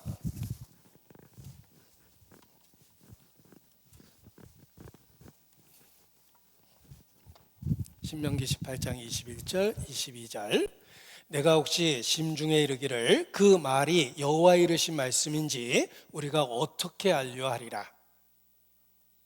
어떤 분은 이거 읽어드렸더니 깜짝 놀라더라고요. 내가 속으로 생각했는데 어떻게 하나님이 저렇게 말씀하실까? 자, 우리가 무엇을 궁금해야 할지 하나님은 잘 아십니다. 너희가 심중에 이르기를 그 말이 여호와 이르신 말씀인지 우리가 어떻게 알려 하리라. 지금도 하나님의 말씀이라고 사기치는 사람 많지 않습니까? 우리 신천지 때문에 한번 깜짝 놀랐잖아요. 지금도 그런 사람 많습니다. 여기 하나님 말씀하십니다. 만일 선지자가 있어서 여호와 이름으로 말한 일에 증언도 없고 성취함도 없으면 이는 여호와의 말씀하신 것이 아니요 그 선지자가 방자에 한 말이니 너는 그를 두려워 말지니라. 하나님이 하신 말씀에는 증언과 성취함이 있습니다. 그게 없으면 하나님 말씀이 아닙니다. 청와대에서 공문이 왔으면 대통령 사인도 돼 있고 문서 번호도 있고 직인도 있습니다. 확인할 수 있어요. 성경에 하나님의 말씀이라면 증언이 있고 성취함이 있다는 것입니다. 자, 증언과 성취함이 무슨 뜻인지 보겠습니다. 일어났던 사건들에 대한 증거, 기록된 예언, 약속 계획이 기록대로 이루어지는 것, 이것이 증언과 성취함입니다. 너희는 확실한 증거를 보이라. 이사야서 41장에 있는 말씀입니다. 장차 당할 일을 우리에게 진술하라. 또 이전 일에 어떠한 것도 고하라. 우리가 영과 그 결국을 알리라. 혹 장래사를 보이며 후래사를 진술하라. 너의 신됨을 우리가 알리라. 확실한 증거가 있어야지 믿을 수 있습니다. 정말 성경이 하나님의 말씀이라면 장차 당할 일, 미래도 얘기할 수 있고 이전 일, 과거도 보여줄 수 있어야 됩니다. 정말 하나님의 말씀이라면. 혹 장래사를 보이며 후래사를 진술하라. 그렇습니다. 하나님의 말씀이라면 미래도 이야기할 수 있고 과거도 보여줄 수 있어야 됩니다. 오직 성경에만 인류의 미래가 자세히 예언되어 있고 인류의 과거가 자세히 기록되어 있습니다. 그래서 하나님의 말씀이라는 충분한 증언과 성취함이 있다는 것입니다. 보십시오. 성경에는 지나간 일과 앞으로 있을 일이 기록되어 있는데 지나간 일 속에는 증거들이 있고 앞으로 일어날 일에 대해서는 예언의 성취가 있다는 것입니다. 그래서 성경이 하나님의 말씀이라는 걸 알 수 있는 것입니다. 성경이 어떻게 한 권의 책이 돼서 우리 손에 들려있게 된 것일까? 자, 우리나라에 성경이 처음으로 들어오게 된 것은 1883년입니다. 처음으로 번역돼서 성경이 처음으로 조선 땅에 전해졌습니다. 1883년. 그리고 그로부터 2년 뒤에 언더우드 선교사가 들어와서 1885년이 대한민국의 기독교가 시작된 연도라고 이야기해서 우리나라 기독교 역사가 120년 됐다라고 이렇게 이야기하는 것입니다. 자, 그런데 우리나라 성경은 그때 번역이 된 거지만 성경 자체는 언제 기록된 것일까? 이것을 성경 형성사라고 그러는데 결론만 말씀을 드리겠습니다. 자, 성경 형성사입니다. 예수님의 탄생을 기점으로 역사를 나눕니다. 탄생 이전을 BC, 탄생 이후를 AD라고 이야기하는데 성경은 BC 1400년부터 AD 100년까지 BC 1500년부터 정확하게는 BC 1446년이에요. 이걸 절대년도로 확인된 것인데 모세가 출애굽한 연도입니다.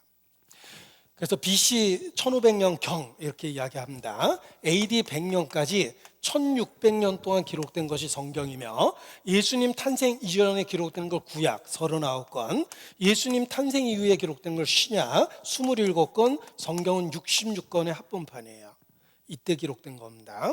내가 살고 있는 이 시대에서 보니까 가장 오래된 거 3500년, 가장 최근에 기록된 게 2000여 년 됐습니다. 그런데 성경에는 인류 역사의 과거가 기록되어 있으며 더 놀라운 건 미래가 기록되어 있다는 거예요. 성경에 나타난 하나님은 창조주입니다. 시작과 끝입니다. 처음과 나중입니다. 하나님이 자기를 소개할 때 나는 알파요 오메가니라 이렇게 이야기하시죠. 헬라어 첫 스펠링이 알파, 마지막 스펠링이 오메가. 이게 창조주라는 뜻이에요. 그래서 여기도 있죠. 여기 알파요 오메가 문양을 새겨놨잖아요. 교회당이나 성당 벽에 보면 알파요 오메가 이렇게 써 있습니다. 창조주란 뜻이에요. 역사를 시작하고 역사를 끝내실 분입니다. 그런데 성경은 분명히 이 시대에 기록되었음에도 불구하고 인류 역사의 과거를 이야기하며 더욱 놀라운 건 미래를 이야기하고 있다는 것입니다. 성경이 하나님의 말씀이라는 확실한 증거를 주십시오. 장차 당할 일을 진술하라. 하나님만이 장차 당할 일, 미래를 보여줄 수 있습니다. What is going to happen? 영어 번역입니다. What is going to happen? 무슨 일이 일어날지 얘기해봐라. 이전 일에 어떠한 것도 구하라. The former things. 이전의 일들이 어떠했는지 얘기해봐라.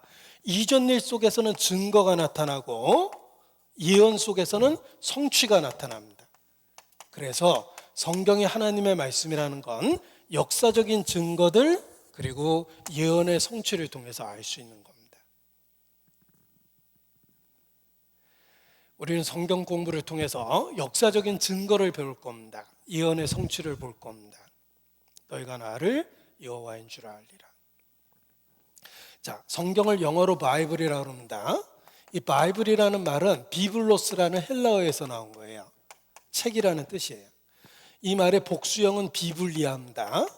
책들, 책들. 그래서 바이블이 됐습니다. 성경이라는 말 자체가 하나님의 말씀들이라는 뜻이에요. 모아놓은 겁니다. 그런데 영어로 성경을 바이블이라고 그러지 않고 The Bible이라고 합니다. 정관사 더를 씁니다. 여기 정관사 더를 왜 쓸까? 우리 영어 문법 배울 때 유일무이한 것에는 정관사 더를 쓴다고 이렇게 문법적 규칙을 배웠습니다. 그래서 the moon, 달은 하나밖에 없으니까, the sun, 태양도 하나밖에 없으니까 성경을 왜 the Bible이라고 그럽니까? 인류 역사 속에 하나님의 말씀이라고 일컬어지는 책은 오직 the Bible입니다. 그래서 문법적으로 the를 쓰는 거예요. 성경은 하나님의 말씀이라는 역사적 증거를 갖고 있고 예언의 성취를 갖고 있습니다. 예를 들어 보겠습니다. 사이먼 그린리프입니다. 자, 법대 다닌 분은 다 아실 겁니다. 사이먼 그린리프. 제가 법대 다니는 분은 알 겁니다 그랬더니 어떤 분이 졸다가 나 법대 나왔는데 모른다 이러시더라고요. 그럼 회개하셔야 됩니다. 어지간히 공부 안 한 거예요. 자, 이 사이먼 그린리프는 하버드 법대 교수입니다. 단순한 법대 교수가 아니라 증거학이라는 법률적 개념을 체계화시킨 분입니다. 전 세계 모든 법정은 사이먼 그린리프의 증거학의 개념을 받아들였어요. 그분은 평생 학자로서 주장했습니다. 중요한 사실을 판단할 때는 확실한 증거가 있어야 된다. 중요한 사실을 결정하기 위해서는 확실한 증거가 있어야 된다. 그것이 증거학의 기본 개념이며 사이먼 그린리프가 학문화시켜서 전 세계 법정에서 채택된 거예요. 범인이 현장에서 잡혀도 증거가 없으면 처벌하지 않습니다. 억울한 피해자를 막기 위해서예요. 확실한 증거가 있어야 됩니다. 자, 수업 시간에 누가 질문을 했답니다. 교수님, 예수 그리스도를 믿습니까? 자, 사이먼 그린리프는 유대인이었습니다. 유대인에게 그런 질문 자체가 모욕적입니다. 딱 잘라서 안 믿는다고 대답했더니 그 학생이 바로 되받아쳤답니다. 교수님은 믿지 않는 그럴 만한 합리적인 이유를 한 가지라도 갖고 계십니까? 그러니까 증거학이라는 개념을 갖고 질문을 던진 거예요. 이분은 학자입니다. 정직합니다. 제가 생각해 보니까 무조건 안 믿는 거네요. 그렇다면 내가 합리적으로 왜 안 믿는지 그럴 만한 이유를 한 가지라도 찾아서 여러분들에게 공개해 드리겠습니다. 약속을 했습니다. 수업 시간에. 그리고 성경을 열심히 읽었습니다. 자기가 안 믿을 이유를 찾으려고. 결과적으로는 독실한 크리스찬이 됐습니다. 그는 자기가 믿게 된 이유를 책으로 썼는데 복음서 기자의 증언이라는 책을 썼습니다. 그 책의 서문에 나옵니다. 여러분들도 정직한 마음을 갖고 사실을 받아들이려고 한다면 안 믿을 수 없다. 제가 똑같은 이야기를 드리고 싶습니다. 정직한 마음으로 사실을 받아들이려고 하면 불신자는 없습니다. 믿을 수밖에 없어요. 왜냐하면 믿을 수밖에 없는 확실한 증거로 성경이 가득 차 있기 때문입니다. 증언과 성취함이 없으면 여호와의 이르신 말씀이 아니라. 그래서 성경을 공부할 때 어떤 증거가 있는지, 어떤 예언의 성취가 있는지를 배우게 될 것입니다. 자, 성경에 나타난 하나님은 스스로 계신 분입니다. 여호와, 창조주입니다. 하나님은 시작과 끝이며 처음과 나중이시며 알파요 오메가십니다. 따라서 창조주기 때문에 역사의 처음부터 말씀하실 수 있어요. 창조주기 때문에 태초에 in the beginning 하나님이 천지를 창조하시니라. 태초에 시작부터 말씀하실 수 있는 분은 하나님밖에 없습니다. 창조주기 때문에. 자, 친어머니는 아이가 태어날 때 이야기를 해줄 수 있습니다. 친어머니니까. 어떤 분이 저보고 이렇게 살쪘다고 이렇게 대놓고 흉을 보시길래 제가 말씀을 드렸습니다. 제가 원래 이렇게 살찐 게 아니고요. 3kg밖에 안 나갔던 시절도 있어요. 도대체 3kg가 언제였을까? 제가 태어날 때입니다. 자, 그런데 내가 3kg로 태어났다는 건 또 어떻게 알았을까? 우리 어머니의 증언입니다. 야, 너 태어날 때 3kg나 돼서 나 배 터지는 줄 알았다. 우리 어머니가 늘 말씀하셨으니까 제가 3kg로 태어났다는 걸 기억하고 있는 것입니다. 어머니니까 태어날 때 이야기를 해줄 수 있었습니다. 창조주기 때문에 태초에 시작부터 얘기할 수 있는 거예요. 성경은 인류 역사의 시작을 말씀하십니다. 어떻게 인류 역사가 시작됐는지 살펴보도록 하겠습니다. 역대상 1장입니다. 609페이지입니다. 역대상 1장.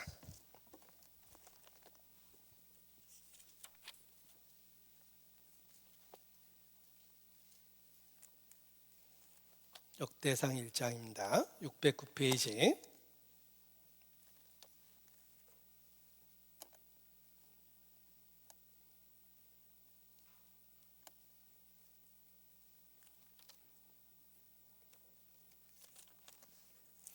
역대상 1장.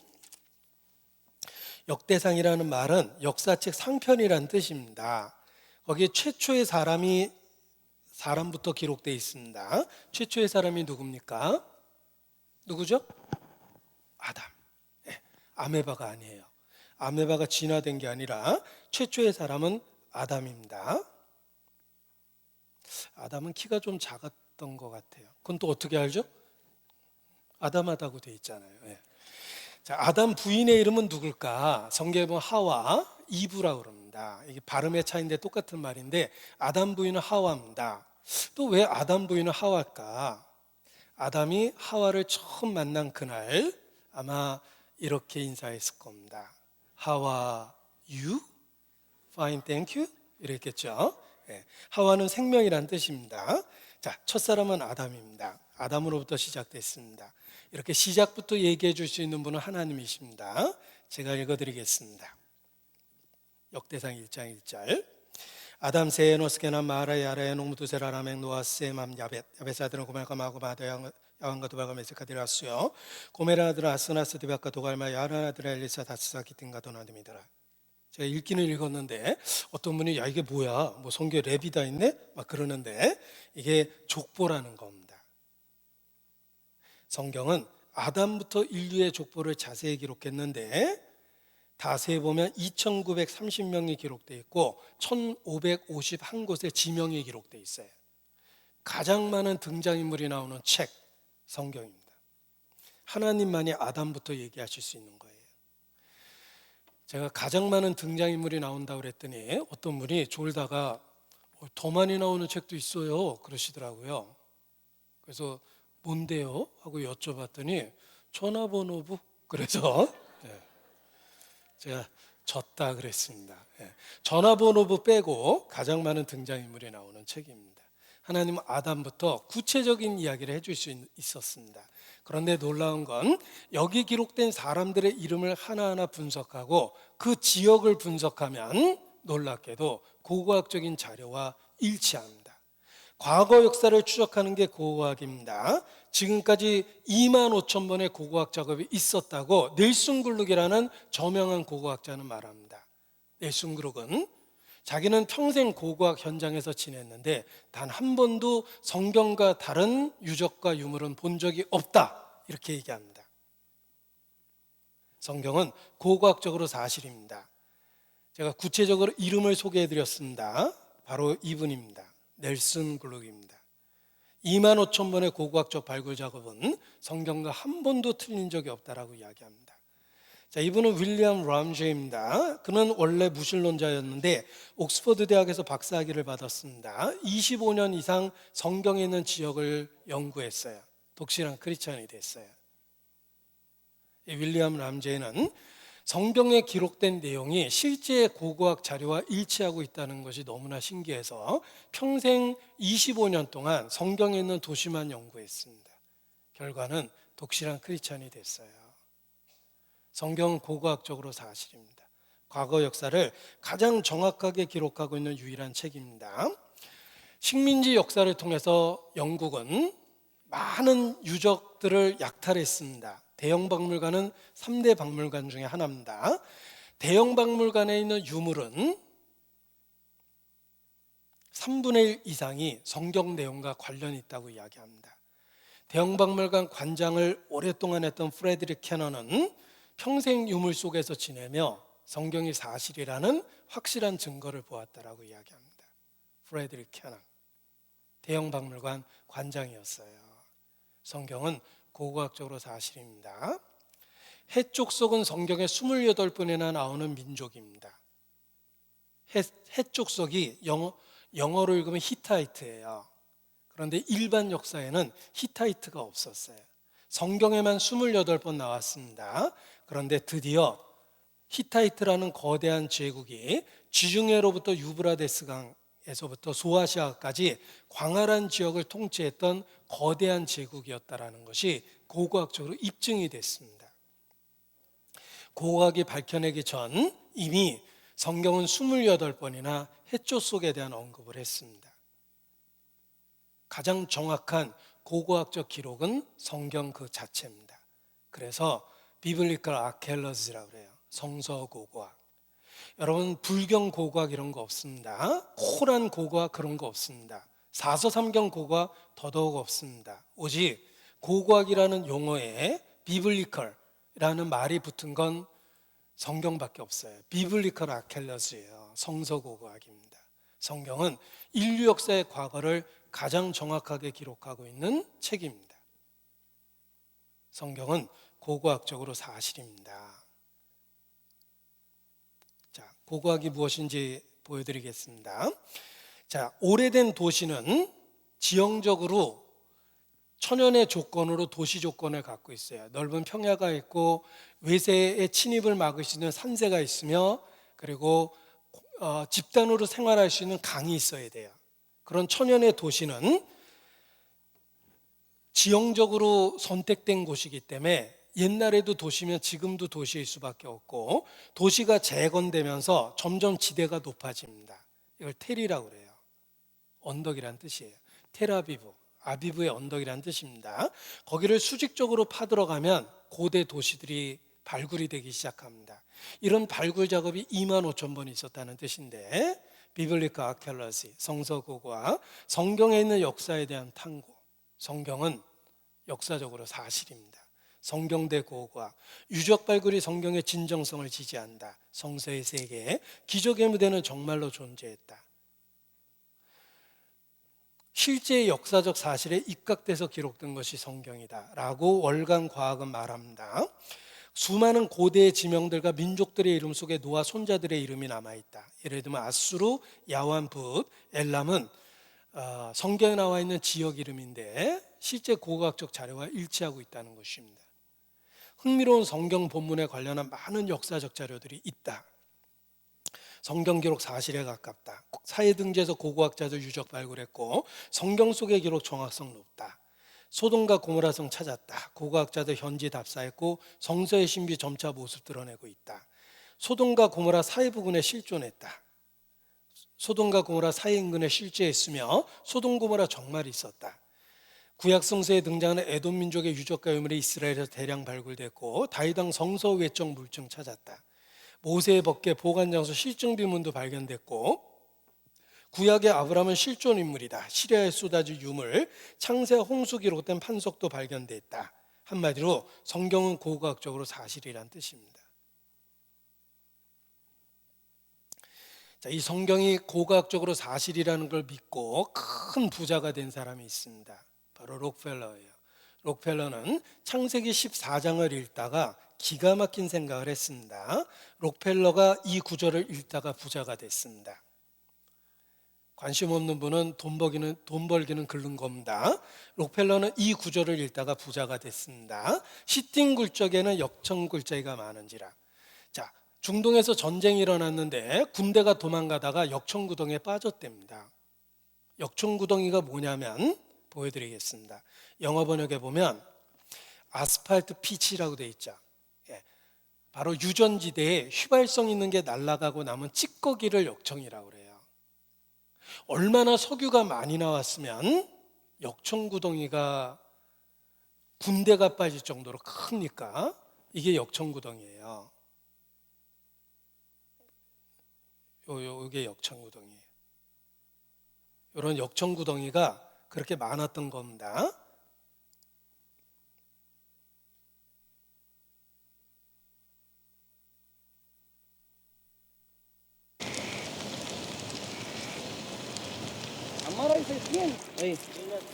유정에서 얻은 것은 석유만은 아니었습니다. 검고 끈적끈적한 이것이 바로 역청이라 불리는 천연 아스팔트입니다. 자, 이런 그 구덩이가 얼마나 컸으면 군대가 빠질 정도일까? 중동에 석유가 난다라고 생각을 한 겁니다. 누가 그 생각을 했냐면 바로 이분입니다. 록펠러예요. 유기물질인 석유가 사막에서 나올 거라고 생각하지 않았던 그 시절에 록펠러는 과감한 투자를 합니다. 스탠다드 오일 컴퍼니를 중동에 진출시켰는데 진짜 석유가 나왔어요. 록펠러는 석유재벌입니다. 독점이었죠? 국가에서 그것을 강제로 7개 메이저로 나눠놓은 거예요. 록펠러는 성경을 사실로 믿었다가 큰 부자가 된 사람이에요. 스탠다드 오일 컴퍼니의 모든 직원들은 성경을 열심히 읽었답니다. 우리 회장님도 성경 읽다가 부자 됐대잖아 하고 열심히 읽었는데 출애굽기 2장 3절에서 한 직원이 모세 어머니가 어린 모세를 담았던 갈대 바구니에 역청을 발랐다는 구절을 보게 됩니다. 노예였던 모세 어머니가 역청을 발랐다는 말은 역청을 쉽게 구했다는 뜻이며 주변에 역청이 있었다는 뜻이다. 회사 제한제도에다 제출했습니다.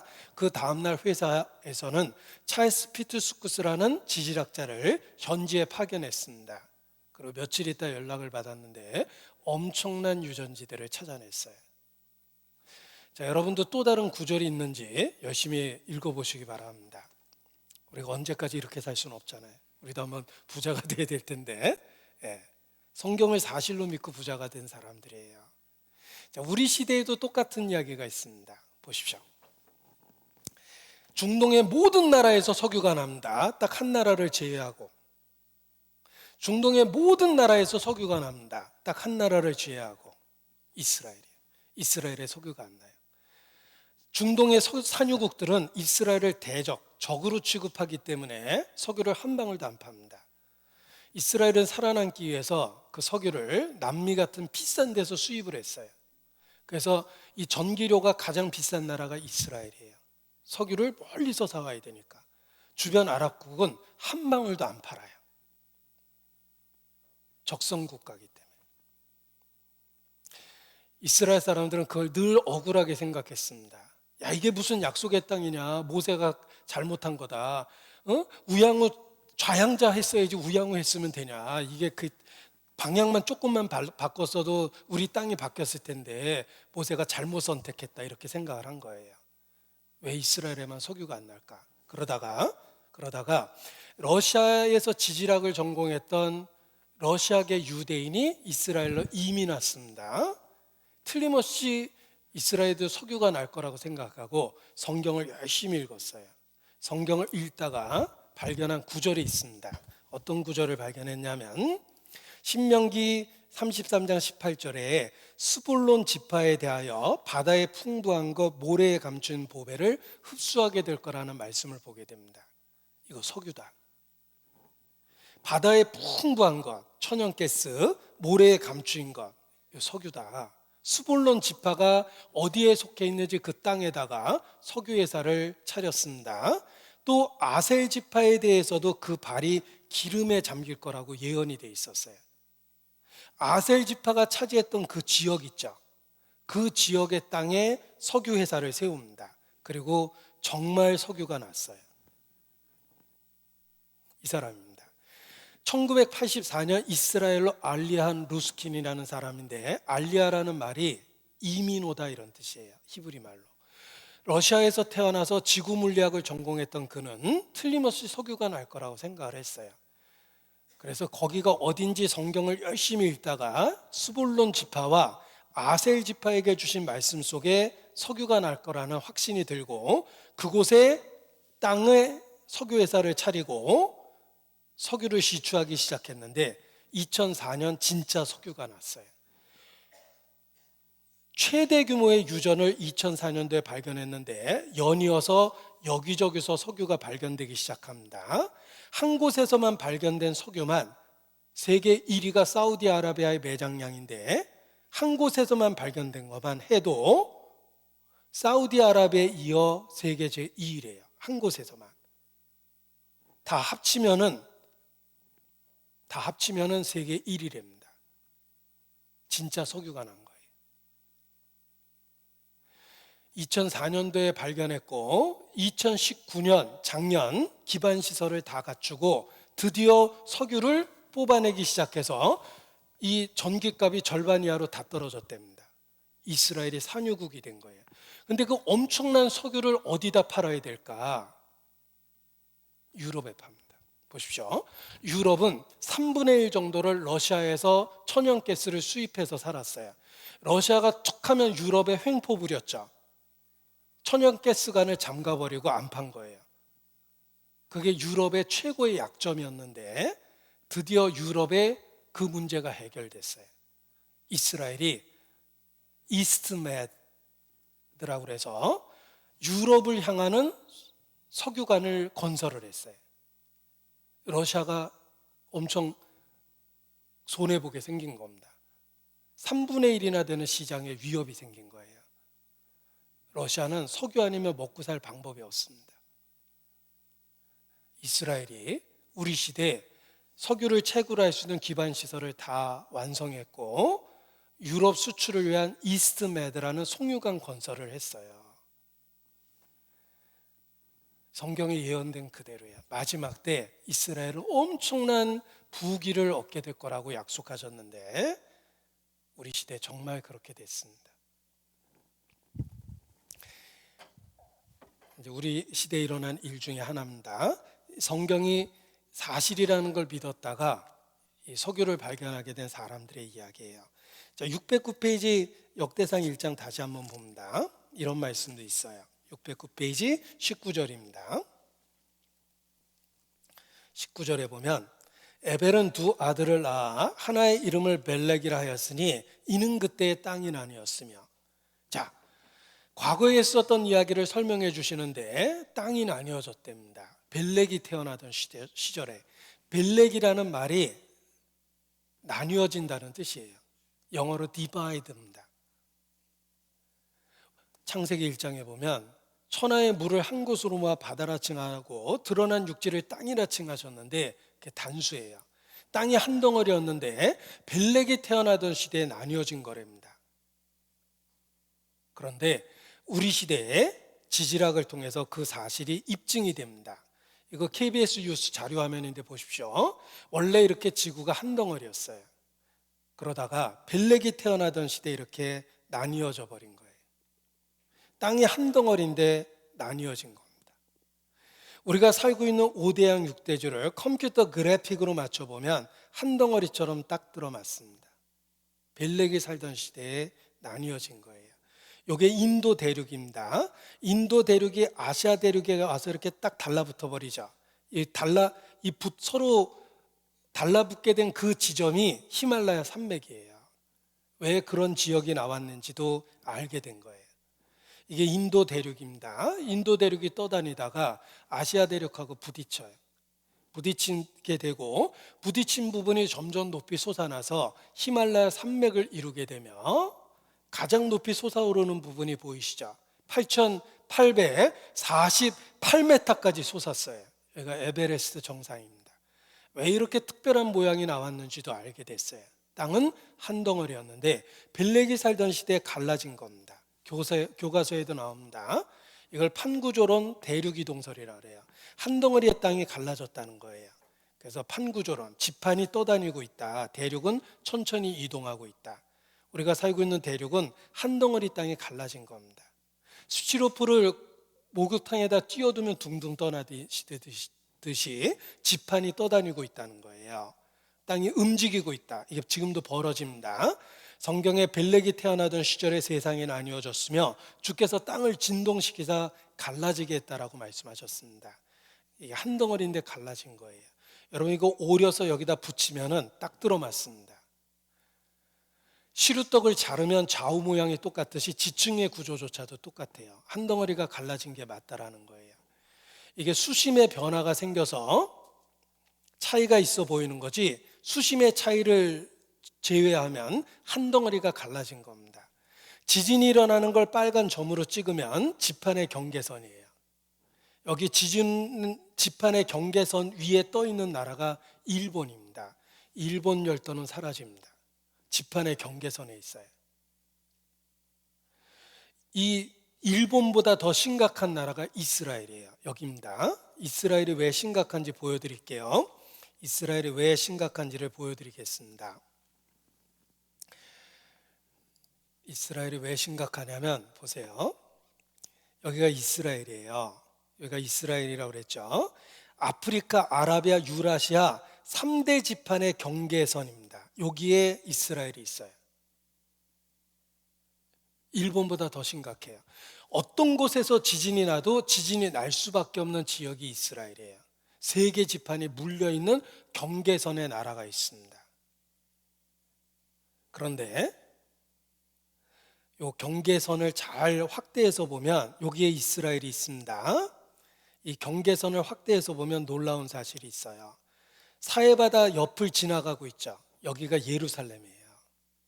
지판의 경계선이 예루살렘을 지나갑니다. 성경의 마지막 때 예수님이 예루살렘 감람산에 재림할 때 감람산이 동서로 갈라진다고 되어 있는데 지질학자들은 감람산 밑을 조사해 보니까 지판의 경계선이래요. 동서로 갈라진답니다. 수천 년 전에 예수님이 재림할 때 감람산이 갈라질 거라고 스가랴 14장에 써놓으셨어요. 감람산은 그 한가운데가 동서로 갈라질 것이다. 예수님이 감람산에 재림하거든요. 감람산에서 승천하셨고 그날에 그의 발이 예루살렘 앞 곧 동편 감람산에 서실 것이요 감람산이 동서로 갈라집니다. 우시아 왕 때 지진을 피하여 도망하던 것 같이 우시아 왕 때 큰 지진이 있었던 것처럼 지진이 일어난다고 되어 있는데 정말 신기한 게 있습니다. 이스라엘은 1917년도 이후 지진이 일어난 적이 없어요. 지진이 일어나야 되는 지역인데 지진이 일어난 적이 없어요. 그래서 하나님이 지켜주고 있다라고 학자들은 이야기했습니다. 그런데 우리 시대에 2017년도 지진이 일어났어요. 91년 만에 일어난 지진이라고 합니다. 마지막 때 이스라엘에 지진이 있을 거라고 그랬는데 그 전조라고 이야기합니다.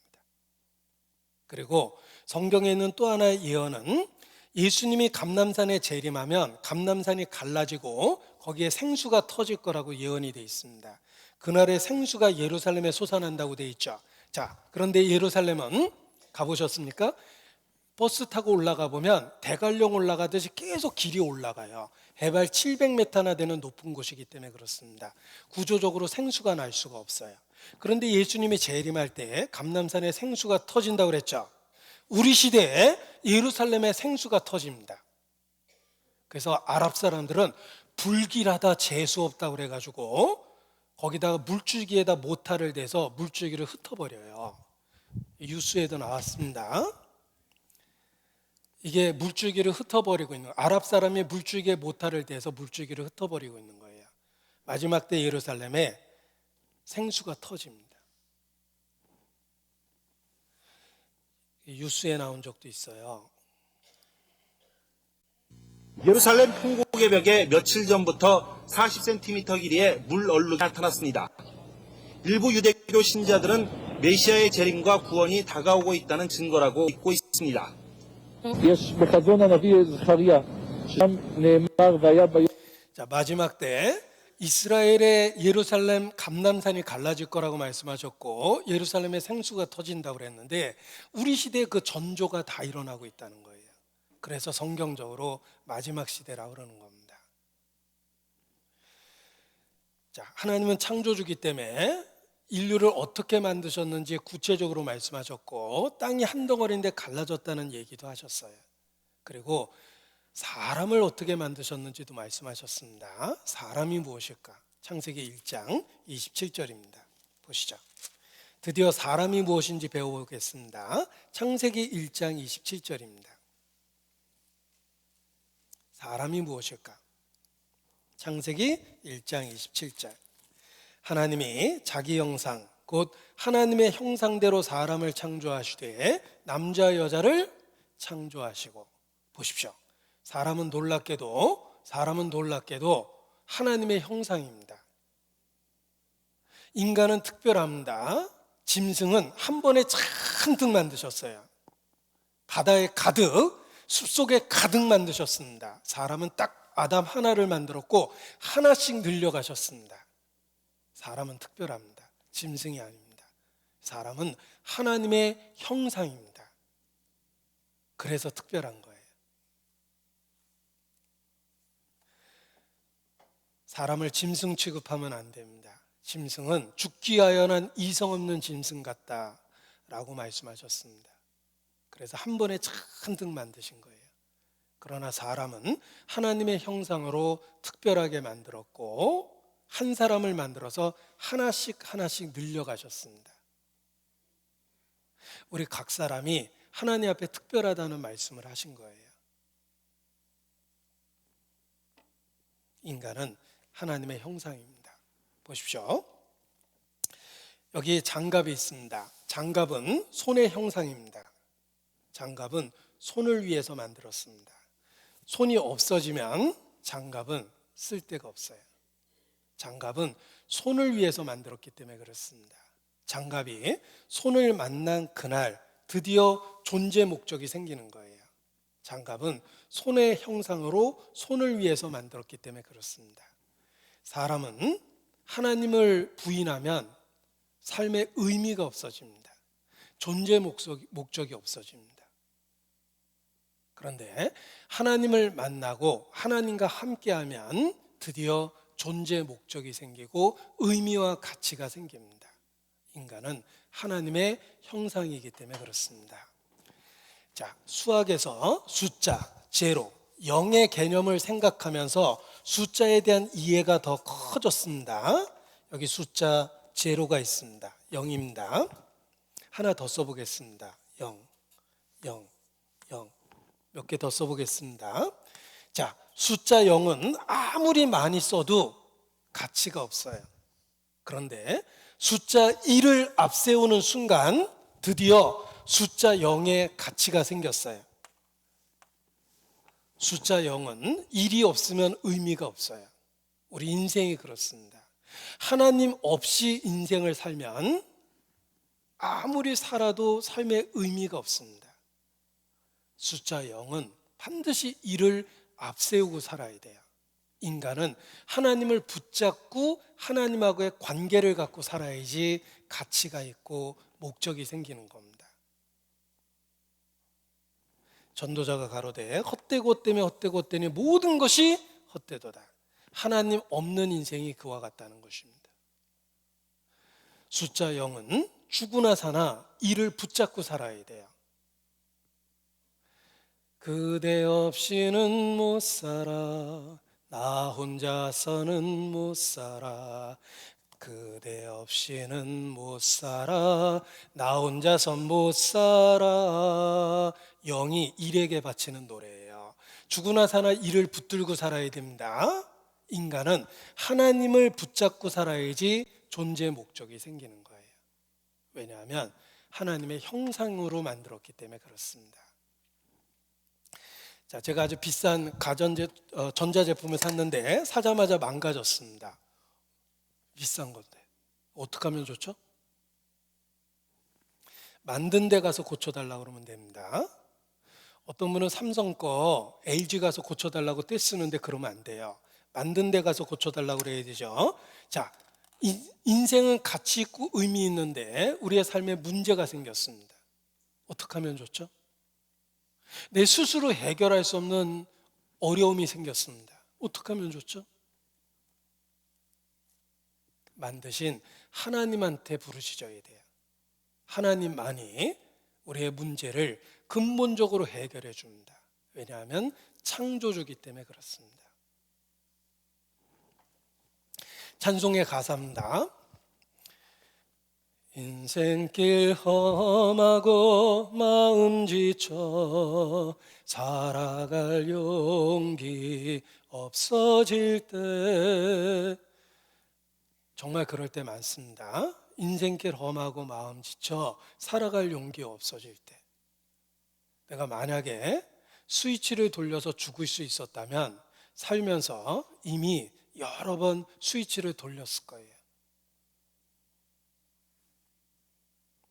자, 그런데 그 다음 가사에 답이 있습니다. 어둠에 앉아서 울지만 말고 예수님 품으로 나오시오. 창조주만이 우리가 갖고 있는 문제에 대한 답을 갖고 계십니다. 성경에 답이 있습니다. 이 말씀이 하나님이십니다. 하나님이 내 인생에 기회를 주시면 천사를 보내는 것이 아니라 말씀을 들을 수 있는 기회를 주십니다. 저는 전도하는 사람입니다. 확신합니다. 여러분이 말씀을 듣게 된 것은 결코 우연이 아닙니다. 창조주에게 기도해 보세요. 하나님께서 여러분 인생에 기회를 주신 거예요. 장담하건대 그 기회를 저버리는 사람은 당첨된 복권을 찢어버리는 것보다 더 어리석은 일을 하는 겁니다. 기회는 붙잡아야 돼요. 하나님이 주신 기회입니다. 말씀을 들을 수 있는 기회가 하나님이 주신 기회며, 그 기회를 통해서 하나님을 만나고 인생의 답을 얻게 됩니다. 내일 이어서 말씀을 드리겠습니다. 기도하시겠습니다. 거룩하신 하나님, 오늘 하나님 말씀을 배울 수 있도록 기회를 주셔서 감사합니다. 우리 모두를 기억해 주시고 이 소중한 기회를 통해서 영혼의 문제를 해결할 수 있도록 은혜를 주시기를 기도합니다. 주께 의지합니다. 거룩하신 주님께 모든 것을 의지합니다. 저희를 사랑하시는 예수님 이름으로 기도합니다. 아멘. 네, 내일도 같은 시간에